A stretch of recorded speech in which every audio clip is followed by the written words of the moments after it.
नमस्कार साथियों, स्वागत है आपके अपने ऑनलाइन प्लेटफॉर्म एजुकेशन फैक्ट्री पर। आशा करता हूं कि आप सभी अच्छे होंगे और आपकी पढ़ाई लिखाई भी अच्छी चल रही होगी। तो आज मैं आपके सामने हाजिर हूं एक बड़ी घटना के संबंधित में। जैसा कि आपको पता है, अपना राजस्थान विविधताओं का क्षेत्र है और विविधता भरी हर बातें क्या है कि नए दिन नई बातें सुनने को मिलती है।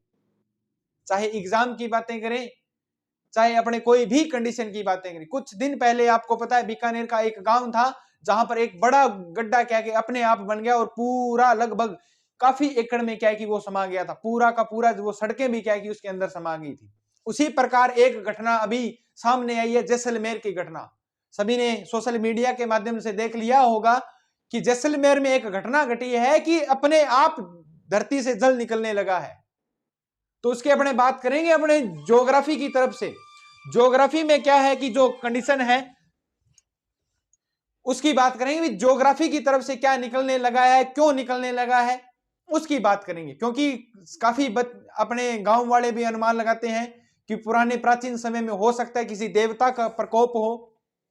वो तो अलग अलग कंडीशनें होती हैं, अभी अपने गांव में भी होती है। अभी कोई भी कांड होता है तो कंडीशनें तो लगाई जाती है।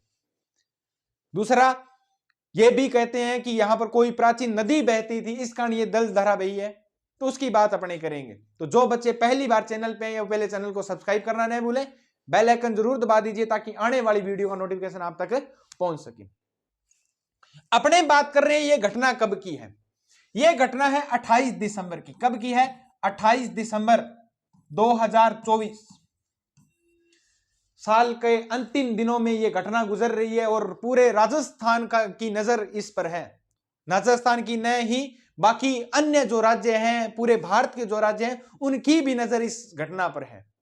28 दिसंबर 2024 को सुबह 10 बजे सुबह 10 बजे सुबह 10 बजे की यह घटना है।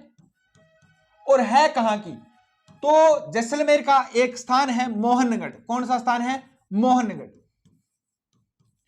मोहनगढ़ का गांव है चक 28 बीडी। कौन सा है? चक 27 बीडी। 27 बीडी नामक एक गांव था जहां पर किसान अपने गांव में किसान अपने खेत में बोरवेल की ड्रिलिंग करवा रहा था। पानी के लिए बोरवेल की ड्रिलिंग करवा रहा था, बोरवेल करवा रहा था, ट्यूबवेल खुदा रहा था। और जैसे ही वो 850 फुट गहराई पर पहुंचता है, जो ड्रिलिंग करने वाला ट्रक था, जो पंप था, जो ड्रिलिंग की जाती है, वो 850 फुट की गहराई पर पहुंचता है तो एक जल धारा क्या है कि ऊपर से निकलती है और धीरे धीरे उसका लेवल बढ़ने लगता है और धरती पर अपने आप क्या आ जाता है? पानी आ जाता है। और धीरे धीरे इस पानी की जो मात्रा है वो तेजी से बढ़ने लगती है और एक बड़े क्षेत्र में ये क्या है? फैल जाती है। और जो ट्रक ड्रिलिंग कर रहा था, जो बोरवेल कर रहा था, वो पूरा का पूरा ट्रक क्या है? उसके अंदर समा गया था। अब बात यह है कि जिस क्षेत्र को, जैसलमेर को अपने राजस्थान में मरुस्थल के नाम से जाना जाता है। राजस्थान में जो मरुस्थल है, विश्व का एक बड़ा मरुस्थल है, थार मरुस्थल, वो वहां पर है। और जैसलमेर के बारे में तो अपने अनेक सी घटनाएं भी है। राजस्थान का अंडमान निकोबार जिसको कहा जाता है, वो जैसलमेर को कहा जाता है।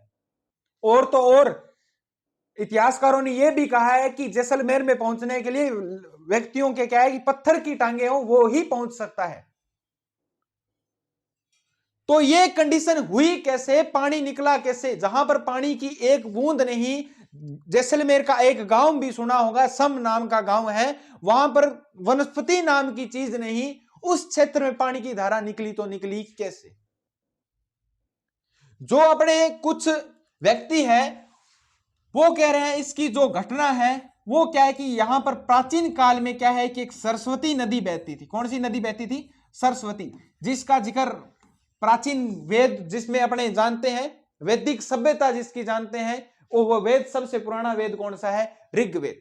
ऋग्वेद में एक नदी बहती थी, एक नदी का जिक्र किया गया है ऋग्वेद के 8वें मंडल में। कौन से मंडल में? 8वें मंडल में एक नदी का जिक्र किया है। वो कौन सी नदी है?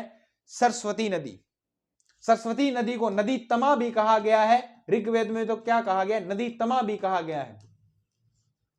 यह नदी बहती है भी, प्राचीन काल में यहां पर एक नदी बहती थी, उस कारण क्या है कि यहां पर यह जल धारा निकली है। अब सही कंडीशन का तो किसी को भी नहीं पता।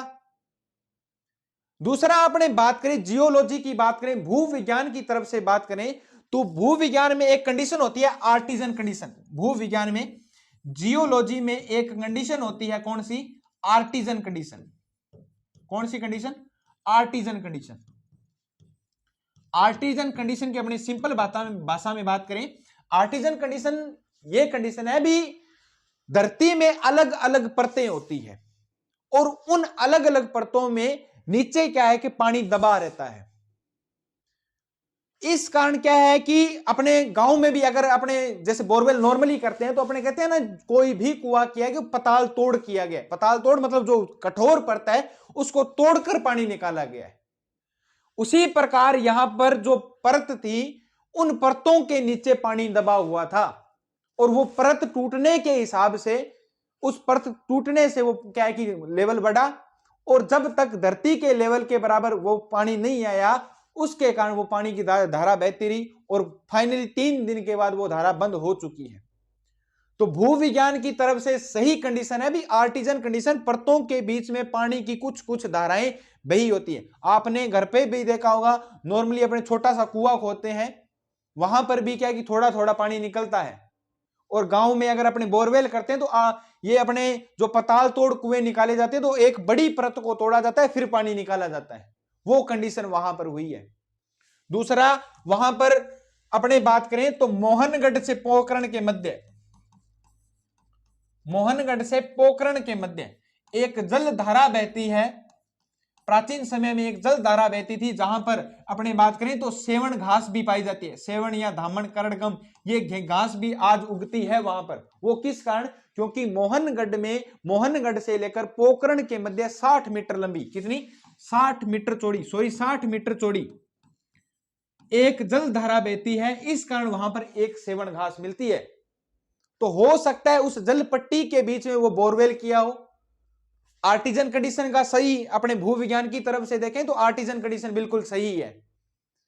हो सकता है कि यहां पर जो व्यक्तियों के द्वारा अनुमान लगाया जा रहा है कि सरस्वती नदी बहती थी प्राचीन काल में, हो सकता है उस प्राचीन काल के कुछ अवशेष वहां पर प्राप्त हुए हों। स्पेशली तौर पर अपने नहीं कह सकते कि वहां पर सरस्वती नदी के अवशेष मिले हैं। भूविज्ञान के वैज्ञानिकों की बातें सुने तो वो बातें सही है कि परतों के नीचे क्या है कि पानी जमा होता है और कुछ परतें ऐसी होती है जिनमें पानी की जल धारा बहुत बड़ी मात्रा में होती है, इस कारण ये पानी निकला है। तो सही कंडीशन वो भी है। आने वाले वीडियो में अपने को बताएंगे भी जो आगे की कंडीशन क्या है कि सरस्वती नदी का अवशेष मिला है या नहीं मिला है, वो अपने बात जरूर करेंगे। लेकिन फाइनली अभी अपने डिसाइड नहीं कर सकते कि सरस्वती नदी का अवशेष मिला है या नहीं मिला, क्योंकि यहां पर एक जल धारा भी बहती थी और जो एक पट्टी है उसकी भी बात अपने की है। आर्टिजन कंडीशन है जियोलॉजी में, भूविज्ञान में, वो कंडीशन बिल्कुल मेरे को सही तरीके से अगर वैज्ञानिक तरीके से देखी जाए तो वो है। क्योंकि अपने गांवों में भी पताल तोड़ कुएं किए जाते हैं और उनमें पताल तोड़ मतलब बड़ी मात्रा में एक बड़ी परत को तोड़ा जाता है और फिर पानी बाहर निकलता है। तो ये था आपका वीडियो और सभी के डाउट। मैं सोचता हूं भी जिन बच्चों के डाउट थे भी ज्योग्राफी की तरफ से या भूविज्ञान की तरफ से कोई भी डाउट थे तो वो मेरे को लगता है भी आपके सभी डाउट मैंने दूर कर दिए हैं। फिर भी अगर कोई डाउट होगा भी प्राचीन समय में यहां पर नदी बहती थी, अगर कोई भी यहां पर सर्वे के कारण कोई भी एविडेंस मिलता है तो अपने जरूर बात करेंगे। मिलते हैं नेक्स्ट वीडियो में। अगर वीडियो पसंद आए तो चैनल को सब्सक्राइब करना नहीं भूले, बेल आइकन जरूर दबा दीजिए ताकि आने वाली वीडियो का नोटिफिकेशन मिलता रहे। जय हिंद, जय भारत।